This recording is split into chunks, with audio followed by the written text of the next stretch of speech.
தஞ்சாவூர் பெரிய கோயிலை வந்துட்டு ரீச் ஆகிட்டோம். ஸோ இந்த கோயிலுக்கு நான் எப்போ வந்தாலுமே எனக்கு அது வந்து புதுசாக பார்க்குற மாதிரி ஒரு ஃபீல் இருந்துகிட்டே இருக்கும்.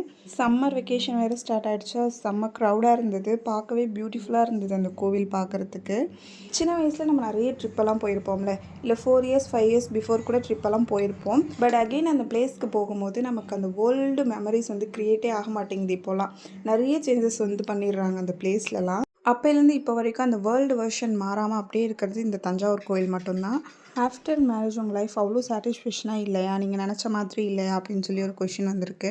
பிஃபோர் மேரேஜ் நான் நிறைய பிளான் பண்ணியிருந்தேன். இந்த ஒர்க் போகணும், இதை பண்ணணும், இப்படி பண்ணணும் அப்படின்னு சொல்லி பர்ஃபெக்டாக. பட் அதுக்கு அப்படியே ஆப்போசிட்டாக தான் இப்போ நடந்துகிட்ருக்கு. எனக்கு வந்து பர்சனலாக யாரையுமே டிபெண்ட் பண்ணி இருக்கிறது அவ்வளோ பிடிக்காது ஃபினான்ஷியலி.